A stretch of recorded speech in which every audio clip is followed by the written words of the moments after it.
Hi மக்களே வணக்கம். நான் உங்களை போலொருவன். இப்போ நம்ம இந்த வீடியோவில் எதை பற்றி பார்க்க போகிறோம் பார்த்தீங்கன்னா, ரொமானியாவில் ஒரு சில நண்பர்கள் தெரிஞ்சோ தெரியாமலோ அவங்க சேர்ந்த ஒரு சில தவறுனால அவங்க கம்பெனில இருந்து வெளியேற்றப்பட்டாங்க. சரிங்களா? அதை பற்றி தான் இந்த வீடியோவில் முழுசாக பார்க்க போகிறோம். வீடியோவை பார்க்கறதுக்கு முன்னாடி யாராவது நம்ம சேனல் ஒன்றும் சப்ஸ்கிரைப் பண்ணாமல் இருந்தீங்கன்னா சப்ஸ்கிரைப் பண்ணிவிட்டு பக்கத்தில் இருக்கிற பெல் பட்டனை கிளிக் பண்ணுங்கள். அப்போ தான் நான் போடுற வீடியோ வந்து உங்களுக்கு நோட்டிஃபிகேஷனில் காட்டும். சரிங்களா? சரி, ஓகே மக்களே. வீடியோ பார்க்கறதுக்கு முன்னாடி மெயினான ஒரு விஷயம் மட்டும் சொல்லிக்கிறேன். இந்த வீடியோ வந்து ஒரு அவேர்னஸ்க்காக மட்டும்தானே தவிர்த்து மற்றபடி இது யார் தப்பு செஞ்சாங்க, அவங்க எங்கே இருக்காங்க, அவங்க பேர் என்ன, அவங்க எங்கே வேலை செய்கிறாங்க, அவங்கள பற்றின எந்த டீட்டெயிலும் நான் இதில் சொல்ல போகிறது கிடையாது. யாரும் கமெண்ட்ஸ்லேயும் எதுவும் கேட்காதீங்க. சரிங்களா? சப்போஸ் பாதிக்கப்பட்டவங்க என் வீடியோவை பார்க்குறீங்க, இந்த வீடியோவை பார்க்குறீங்க அப்படின்னா தயவுசெய்து என்னை மன்னிச்சிடுங்க. உங்களை நான் எந்த விதத்துலையுமே நோகடிக்கணும் இல்லை கஷ்டப்படுத்தணுன்றதுக்காகலாம் நான் இதை இன்ஃபர்மேஷன் கொடுக்கல. இது போல் மற்றவங்க யாரும் அதாவது தெரிஞ்சோ தெரியாமலோ தப்பு செஞ்சிடக்கூடாது, அவங்க வேலையும் பறி போயிடக்கூடாதுன்ற ஒரே காரணத்துக்காக மட்டும்தான் இந்த வீடியோ போடுறேன். சரிங்களா? சரி, ஓகே. ஸ்ட்ரெயிட்டாக நான் விஷயத்துக்கே வந்துடுறேன். இன்னும் கொஞ்சம் நிறையா பேச வேண்டியது இருக்குது. இந்த வீடியோ வந்து முழுசாக பாருங்கள். எண்டில் வந்து ஒரு சில விஷயங்கள் சொல்லுவேன். சரிங்களா? கண்டிப்பாக முழுசாக இந்த வீடியோவை பாருங்கள். அப்போ தான் உங்களுக்கும் அது என்னன்றது தெரிய வரும். சரி, ஓகே.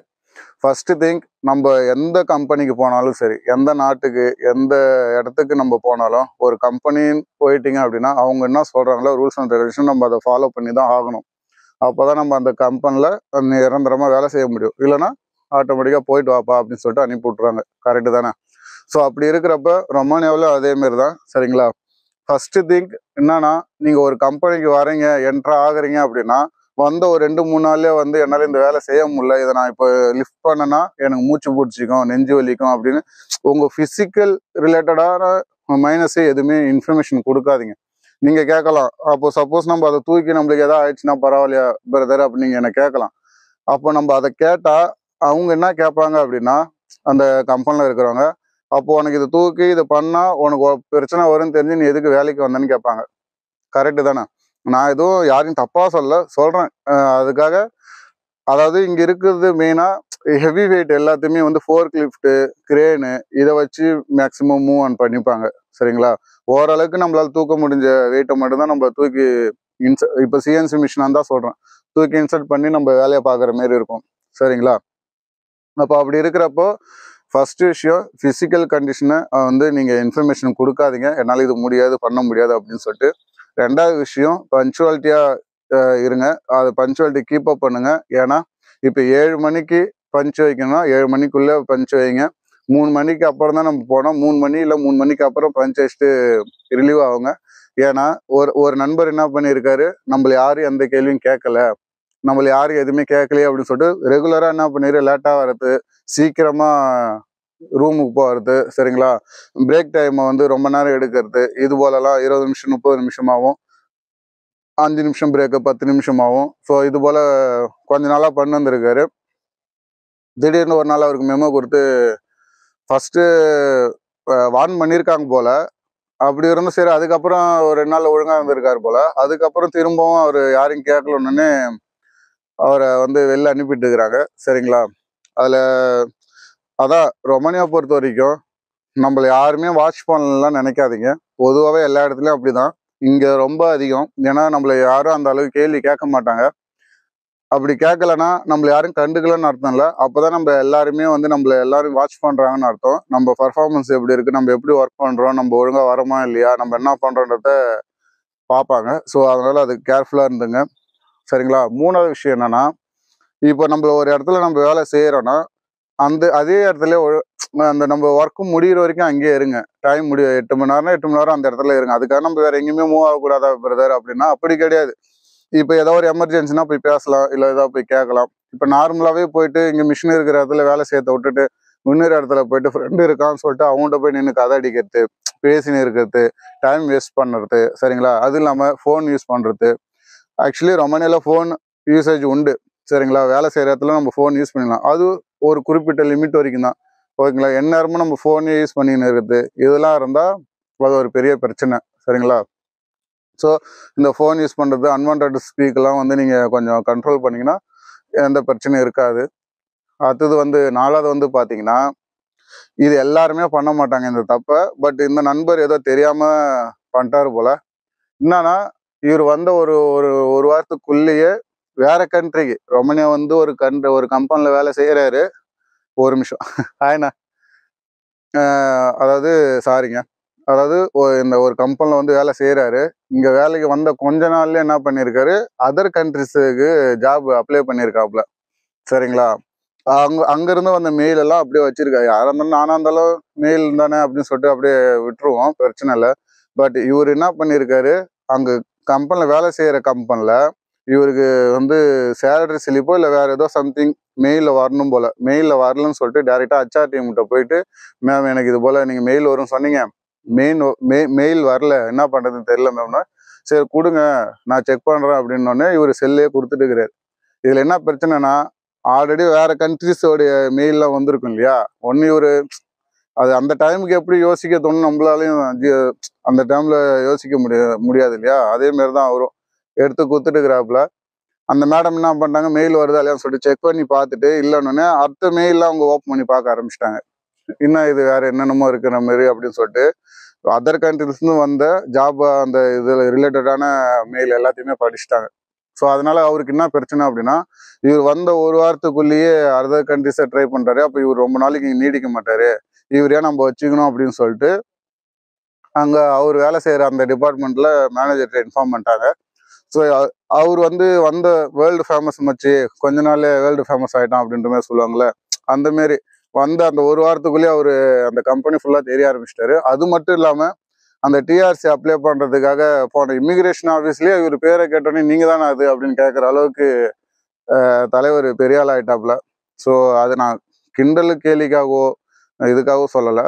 பட் அந்த ஒரு அறியாமையால் தெரியாமல் பண்ண சில விஷயத்தால அவருடைய இதுவே வந்து ப்ராப்ளம் ஆகிடுச்சு, அவர் வேலைக்கே பிரச்சனையாகிடுச்சு. சரிங்களா? ஸோ இது போல் வேறு கண்ட்ரிஸ் ட்ரை பண்ணுறீங்க, இது பண்ணுறீங்கன்னா நீங்கள் ஒரு விஷயத்த போய் உங்களோட ஹையர் அஃபீஷியலில் போய் நீங்கள் கொடுக்குறீங்க அப்படின்னா அதுக்கு ஏற்ற மாரி கேர்ஃபுல்லாக இருந்துங்க. அதுதான் மெயினான விஷயம். இன்னொன்று வந்து லேடிஸ் விஷயம். அதாவது இங்கே கொஞ்சம் லேடிஸ்லாம் நீங்கள் கொஞ்சம் பார்த்து தான் இருக்கணும். நம்ம நல்லா பழகுறோம், பேசுகிறோம், ஓகே, பிரச்சனை இல்லை. சப்போஸ் யார் என்னன்னே தெரியாதவங்கள்ட்ட போய் நீங்கள் தேவையில்லாமல் பண்ணீங்கன்னா பிரச்சனை ஆகிடும். ஸோ அந்த நண்பர் வந்து அதனால தான் போனார் அப்படின்னு இல்லை. அவர்கிட்ட விசாரிக்கும் போது அவர் என்ன பண்ணியிருக்காரு, நைட் ஷிஃப்ட் டயரில் வந்து சரி கொஞ்ச நேரம் போய் உட்காருன்னு சொல்லிட்டு ஒரு ஸ்டெப்பில் போய் உட்காந்துருக்காரு. அதுக்கும் மேலே தான் வந்து அங்கே லேடிஸோடைய ட்ரெஸ்ஸிங் ரூமாக அந்த இது மாற்றிக்கிற ரூம் போல். அவர் கீழே எங்கேயாவது 7 தான் உட்காந்துருக்காரு. அவங்க மேலேருந்து வந்தவங்க கத்த ஆரம்பிச்சிட்டாங்க. நைட் டைம் இல்லையா, அந்த படிக்கட்டுன்றதுனால திடீர்னு இவரை பார்த்த உடனே கொஞ்சம் அலறி கத்த ஆரம்பிச்சிட்டாங்க. ஸோ அது இவர் இதுக்காக இங்கே வந்தார், ஏன் இங்கே உட்காந்துருக்காரு அப்படின்ற மாரி அவர் மேலே ஒரு மைனஸ் பாயிண்ட் ஆகிடுச்சு. ஸோ இவர் லேடிஸ்க்காக வந்தாரா, எதுக்காக வந்தாருன்றது தெரியாமல், ஸோ அதனால் அதையும் கொஞ்சம் கேர்ஃபுல்லாக பார்த்துங்க. சரிங்களா? அடுத்த விஷயம் என்னன்னா, இப்போ வந்து எப்படி சொல்கிறது, அதான் பிரேக் டைம் இதெல்லாம் சொன்னோம் இல்லையா. ஒரு நண்பருக்கு எப்படி வேலை போச்சு அப்படின்னா, பிரேக் டைமில் என்ன பண்ணுறாரு, போய் தூங்கிட்டார். நைட் ஷிஃப்ட்டில் வேலை செய்யாமல் கொஞ்சம் இதுவாக இருக்கேன்னு சொல்லிட்டு பிரேக் டைமில் போய் உட்காந்தவர் அப்படியே தூங்கிட்டு இருக்கிறார். கிட்டத்தட்ட ரொம்ப நேரம் தேடி பார்த்துட்டு எங்கே இருக்கான்னு தெரியாமல் அதுக்கப்புறம் டைனிங் ஹால் போய் பார்த்தோன்னா அவங்க தூங்கினது எழுப்பிட்டு வந்தாங்க. இது ஒரு தடவை 2 தடவை நடந்தால் பரவாயில்ல, நிறைய தடவை நடக்கு, அவருக்கும் டெர்மினேட் பண்ணிட்டாங்க. சரிங்களா? அதுக்கப்புறம் முக்கியமான விஷயம் என்னன்னா, இப்போ நீங்கள் ஒரு ஜாபுக்கு வரீங்க அப்படின்னா அதோட பேசிக் நாலேஜாக தெரிஞ்சுக்கிட்டு வாங்க. சரிங்களா? இப்போ அந்த பேசிக் நாலேஜ் தெரியும், அங்கே வந்து அவங்க கற்றுக் கொடுத்தாங்கன்னா என்னால் இந்த வேலையை கண்டிப்பாக என்னால் பண்ண முடியும் அப்படின்னு ஒரு கான்ஃபிடென்ட் லெவல் இருந்தால் மட்டும் வாங்க. இல்லைன்னா வரவே வராதிங்க. தயவுசெய்து தப்பாக நினைக்காதீங்க ஏன் இப்படி சொல்கிறேன்னு. ஏன்னா இப்போ ஒரு உதாரணத்துக்கு சிஎன்சி லெவல்லேன்னு வச்சிங்களா, இப்போ சிஎன்சி இது ஒருத்தருக்கு பேசிக்கு தான் தெரியும், ஓகேவா. ஓரளவுக்கு இன்டர்வியூ அட்டன் பண்ணுறதுக்காக ஒரு சில இதெல்லாம் தெரிஞ்சு வச்சுட்டு இன்டர்வியூ அட்டன் பண்ணி பாஸ் ஆகிட்டு வராரு அவருக்கு. ஆனால் எப்படின்னா, இங்கே வந்துட்ட பிறகு சில கேஜஸ் வந்து அவரால் யூஸ் பண்ண தெரியல. சரிங்களா? அந்த கேஜஸோடைய டைமென்ஷன்ஸ் அவரால் பார்க்க முடியல, அது எப்படி அளக்கணும் அப்படின்ற ஒரு விஷயமும் அவருக்கு தெரியல. அவருக்கு சொல்லி கொடுத்தோம், அவரால் அதை அண்டர்ஸ்டாண்ட் பண்ணவே முடியல. திரும்ப திரும்ப ஒரே கேள்வியை போயிட்டு இது எப்படி எப்படி எப்படின்னு திரும்ப திரும்ப கேட்க, அது கேட்டது பக்கத்தில் இருக்கிற நம்ம பசங்க தெரிஞ்ச பசங்க கிட்டே போய் கேட்டிருந்தாலும் பரவாயில்ல, நேரடியாக ரொமேனியன் செட்டர்கிட்டே அந்த அவங்கக்கிட்டே போய் கேட்டு அவங்கள்ட்டே திரும்ப திரும்ப பேசி அவங்க என்ன பண்ணிட்டாங்க, இவனுக்கு எதுவுமே தெரியல, இவனை ஏன் வேலைக்கு எடுத்தீங்க அப்படின்ற மாதிரி அவரை பற்றியும் சொல்லி, ஸோ அதனாலேயும் அவருக்கு வேலை வந்து பெரிய பிரச்சனை ஆயிடுச்சு. அதேமாரி இன்னொரு விஷயம், இப்போ நம்ம கம்பெனியில் வந்துட்டா நம்ம அதாவது நாடு விட்டு நாடு வந்திருக்குங்க. நம்ம ஒரு கம்பெனி சிஎன்சி மிஷினாக தான் வந்திருக்கோம். சிஎன்சி மிஷினில் தான் நம்மளை வேலை விட்டுருக்காங்க. சரிங்களா? அப்போ சிஎன்சி மிஷினில் வேலை இல்லை அப்படின்னா வேற ஏதாவது மிஷினில் வேலை விடுறாங்க, இல்லை வேற ஏதாவது ஒரு இடத்துல வேலை விடுறாங்கன்னா நம்ம கண்டிப்பாக போய் செஞ்சு தான் ஆகணும். முடியாது, நம்மளால கண்டிப்பாக சொல்லவும் முடியாது. சரிங்களா? அப்படி சொல்லவும் சொல்லாதீங்க. எனக்கு ஏன்னா மிஷினில் வேலை இல்லை, அதனால வேற இடத்துல வேலை விடுறாங்க. ஸோ அதை போய் நம்ம செய்யறதுல ஒரு பிரச்சனையும் இல்லைல்ல. ஸோ அது ஒரு சில பேர் என்னால் செய்ய முடியாது. நான் சிஎன்சி மிஷினாக தானே வந்தேன், ஆப்ரேட்டராக தானே வந்தேன், அந்த மிஷின் ஆப்ரேட்டராக தான் இருப்பேன், நான் ஏன் இந்த வேலை செய்யணும் அப்படின்ற மாதிரி சில விஷயங்கள் கேள்வி கேட்டாங்க. ஸோ அவங்களையும் டெர்மினேட் பண்ணிட்டாங்க. முக்கியமான விஷயம் என்னன்னா, இது எல்லாருமே எடுத்த உடனே டெர்மினேட் பண்ணலை. சரிங்களா? அவங்களுக்கு ஒரு சான்ஸ் கொடுத்து, ஓகேங்களா, ஒரு தடவைக்கு 2 தடவை சான்ஸ் கொடுத்து, ரொமானியாவில் ஒரு சில இடத்துல அப்படிதான் சான்ஸ் கொடுப்பாங்க. அதையும் நம்ம மிஸ்யூஸ் பண்ணும்போது தான் நம்மளுக்கு இந்த மாதிரியான பிரச்சனைகள் ஏற்படும். சரிங்களா? ஸோ அதனால நண்பர்களே, மெயினான விஷயம், டைமை கீப் அப் பண்ணுங்க. ஃபிசிக்கல் கண்டிஷனை வெளில சொல்லாதீங்க. ஒரு மிஷினில் இருக்கோன்னா அந்த மிஷினில் ஒர்க் முடிகிற வரைக்கும் கரெக்டாக இருங்க. பிரேக் டைமில் மட்டும் போயிட்டு ஃப்ரீயாக இருங்க. இல்லை ஏதாவது ஒரு எமர்ஜென்சினா போய் பேசுங்க. சரிங்களா? வேறு வேலை ஏதாவது தேடுறீங்கன்னா அது உங்களோட பர்சனலில் வைங்க. சப்போஸ் வேறு யார்ட்டையா போய் ஹையர் அஃபிஷியலில் போய் நீங்கள் கொடுக்குறீங்க அப்படின்னா கொஞ்சம் பார்த்து கேர்ஃபுல்லாக ஹேண்டில் பண்ணுங்கள். லேடிஸ் விஷயத்தில் மாட்டாதீங்க. சரிங்களா? அப்புறம் அனாவசியமாக போயிட்டு தூங்குறது, அந்த இதில் அதே தான், அந்த செல்ஃபோன் யூஸ் பண்ணுறது, தூங்குறது, இது போல் விஷயம்லாம் பண்ணாதீங்க. இன்னொன்று, ஒரு பேசிக் நாலேஜ் இருக்குன்னா நம்மளை க்ரோத் பண்ண முடியும் அப்படின்னு நினச்சிங்கன்னா தாராளமாக வாங்க. இல்லை கொஞ்சம் கஷ்டம் அப்படின்னா அது இன்னும் டெவலப் பண்ணிக்கிட்டு அடுத்த இன்டர்வியூ கூட அட்டன் பண்ணி நீங்கள் தாராளமாக வாங்க. சரிங்களா? ஸோ இதெல்லாம் மெயினாக தெரிஞ்சுங்க. இன்னொரு முக்கியமான விஷயம், இது எதுக்கு லாஸ்ட்டில் எண்டில் சொல்கிறேன்னு சொன்னோன்னா அது இதுதான். இப்போ வேலை போச்சு இல்லையா, வேலை போனவங்கள ஒரு சில பேர் வீட்டுக்கு போயிட்டாங்க. அதில் ஒரு நண்பர் பற்றி ஒரு விஷயம் சொல்கிறேன், இன்னொரு நண்பரை பற்றி இன்னொன்று விஷயம் சொல்கிறேன். ஒரு நண்பர் எனக்கு அதாவது வயசுல ரொம்ப சின்னவர் தான், ஆனால் அவர்கிட்டயே நான் பார்த்து கற்றுக்கிற மாரி சில விஷயங்கள் அவர் பண்ணார். ஏன்னா இப்போ வேலை போயிடுச்சேன்னு சொல்லிட்டு கொஞ்சம் கஷ்டப்பட்டாலும் அவ்வளோ சீக்கிரம் அவரோட தன்னம்பிக்கையை விடலை, அவரோட செல்ஃப் கான்ஃபிடென்ட்டை விடவே இல்லை. சரிங்களா? ஸோ நம்மளுக்கு என்ன பிரச்சனை வந்தாலும், என்ன ப்ராப்ளம் நம்ம ஃபேஸ் பண்ணாலும் செல்ஃப் கான்ஃபிடென்ஸை மட்டும் விடவே விடாதீங்க. தன்னம்பிக்கையை விடவே விடாதீங்க. விடாமுயற்சியாக நம்மளுடைய முயற்சியை பண்ணிக்கிட்டே இருங்க. அப்போ தான் அதுக்கான சக்ஸஸ் கிடைக்கும். அவர் வேலையை விட்ட உடனே அவர் போயிட்டு கஷ்டப்பட்டார், இல்லைன்னு சொல்ல முடியாது. ஆனால் பார்ட் டைமும் ஒரு ஜாப் அட்டன் பண்ணார். இப்போ அந்த பார்ட் டைம்லேயே தான் இப்போ அவர் ரெகுலர் ஜாபாகவே போயிருக்காரு. சரிங்களா? ஒர்க் பர்மிட்டுக்காக வெயிட்டிங். ஒர்க் பர்மிட் வந்துன்னா அப்போ அவர் இன்னொரு ஜாப் கண்டிப்பாக கிடச்சிருக்கும். இன்னொரு நண்பர் அவரை பற்றி சொல்லும் போதே மனசு ரொம்ப கஷ்டமாக இருக்கும். என்னன்னா, ஏன்னா இப்போ அவருக்கு ஆல்ரெடி உடம்பு சரியில்லை போல், இந்த டிப்ரெஷன் வேற, வேலை இல்லைன்ற ஒரு டிப்ரெஷனு, ரொம்ப உடம்பு பிரச்சனை ஆயிடுச்சு. சரி, இதுக்கப்புறம் இங்கே இருந்தால் சரி வராதுன்னு சொல்லிட்டு நண்பர்கள் எல்லாருமே காசு போட்டு தான் அவரை இந்தியாவுக்கு அனுப்பியிருக்காங்க. அவருக்கு உடம்பு சரியில்லை இல்லையா, ஏற்கனவே இந்த டிப்ரெஷன் வேற. ஸோ அதனால என்ன ஆயிடுச்சுன்னா, அவருக்கு ஃப்ளைட்டில் போகும்போதே கொஞ்சம் சீரியஸ் ஆகிட்டு ஃப்ளைட்லேருந்து இறங்கி டாக்டரை போய் பார்க்கும்போதே அவர் இறந்துட்டாரு. ஸோ இது ஏன் எனக்கு ரொம்ப சில விஷயங்கள் பாதிக்கப்பட்டது அப்படின்னா, இறக்கிறதுனாலே பாதிப்பு, பெரிய பாதிப்பு தான், இல்லைன்னு சொல்லல.